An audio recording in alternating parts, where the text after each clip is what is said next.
In the story I'm about to tell you, there are two people who look as if they have fallen into a peaceful sleep. They did not freeze to death from the cold. On the contrary, it was so warm that they passed away with smiles on their faces, unaware that their blood was slowly solidifying. The culprit was not a burglar breaking in from the outside. The culprit was breathing right there with them, all night long, right beside their bed. The romance of winter camping or a quiet country life is often about fire gazing, watching the firewood crackle and burn. But what if this romantic flame is not just burning oxygen, but instead of leaving ash, is spewing out an invisible, transparent poison?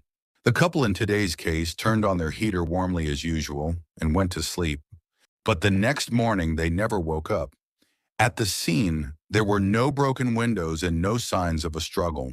They mishandled just one thing, and in a single night, a happy family was completely destroyed.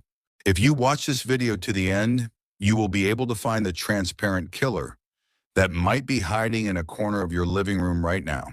That day, it was 5 degrees Fahrenheit, a day when the bitter cold wave was particularly harsh. It was around 630 in the morning, and I was rubbing my tired eyes after the night shift, wrapping up the final case report. Breaking the silence of the detective's office, the radio from the dispatch center rang out urgently. Patrol Unit 1, incident reported at the Countryside Housing Complex. Caller is the daughter, reports. Parents are not breathing. Severe smell of gas in the house. Requesting immediate response. Detectives, what is your ETA? In that instant, my detective's instincts went on high alert.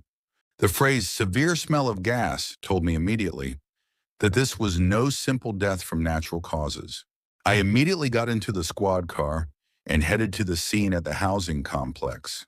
When we arrived, the wind outside was cutting like a knife, making us see our own breath. But the moment we opened the front door, the complete opposite air hit us. A sudden blast of hot heat and a stinging, acrid smell that burned our throats and eyes. A nauseating smell, as if we had our noses right next to a running car exhaust, filled the living room.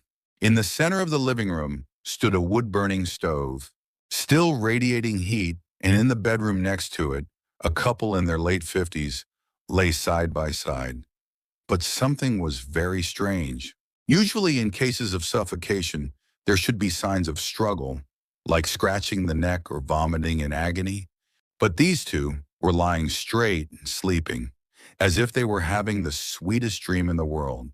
Detective Paul, just last night, my parents were roasting sweet potatoes in front of the stove, and we even had a video call. But when they didn't answer the phone this morning, I came over just in case, and at first, I thought they were just sleeping. They looked so comfortable, and when I shook them, their bodies were hot as fire, so I thought they were alive. How could this happen? During the initial examination at the scene, I discovered a crucial clue: bright cherry red spots, blooming on the cheeks, lips, and inner thighs of the bodies.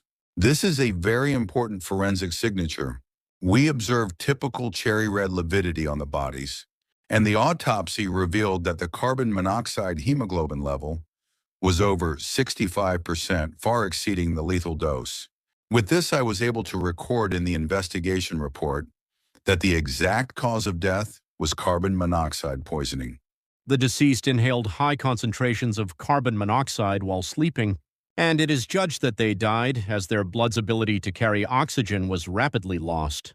Carbon monoxide kidnaps the hemoglobin in our red blood cells, which is responsible for delivering oxygen in our bodies. This substance is so deadly because its binding power is 200 to 300 times stronger than that of oxygen. It sticks like superglue, completely blocking the path of oxygen to the brain and heart. Those beautiful pink spots we saw at the scene were actually the gruesome traces of blood screaming after being robbed of oxygen.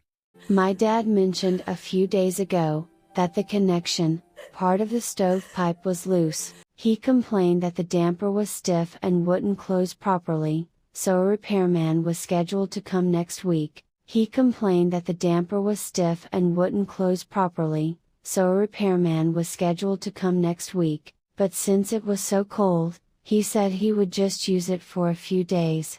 I guess he thought it was a waste to let the heat escape up the chimney that night. It seems he closed the damper tight before sleeping, and I never knew that would be the end. As a detective, the most heartbreaking part is that before death arrived, the body definitely sent a final warning, but they could not move.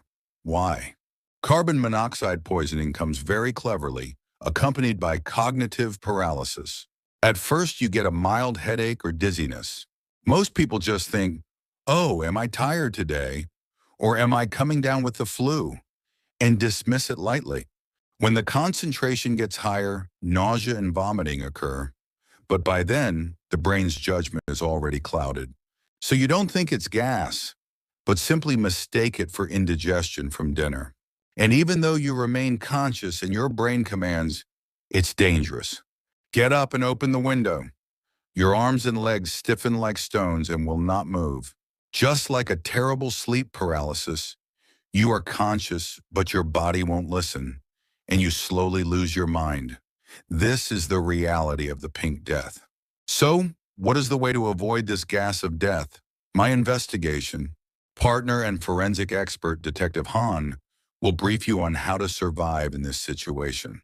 Hello, I am Detective Han. Please listen carefully to what I am about to tell you. These two people were lying straight asleep, as if dreaming the most comfortable dream in the world. However, this tragedy happened because they overlooked something very minor. What exactly did they miss? First, is the 10% rule of life. You must never close the damper of a wood stove 100%. Even if you want to put out the fire, or trap the heat, you must leave a gap of about 1 finger width, or about 10%. This small gap becomes the breathing hole of life, where the gas can escape. And please, make a habit of opening the window for just 5 minutes before bed. These 5 minutes will protect your 8 hours of sleep. Lastly, here is a practical survival tip from me, Detective Han. This is not a choice, but a survival essential, so please remember it. First, get a carbon monoxide detector. It's the best $10 investment you can make. You can buy it for around $10, and this little machine will save you faster than anything else. Second,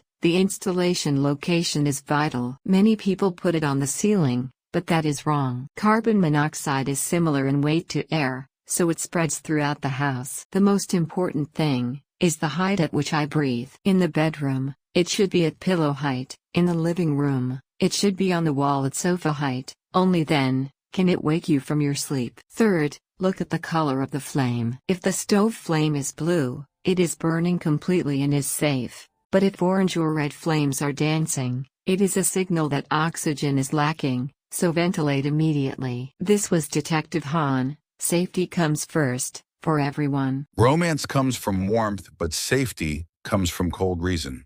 Please do not forget that the damper you close tight, thinking, it surely won't happen, can choke the life out of your family. I hope today's video serves as an opportunity to open a breathing hole of life in your home. If you want to investigate the clues of survival with me until the end, please subscribe and like. Your small interest saves more lives. I will see you next time with another survival file. This has been Cheongdam Paul Survival File.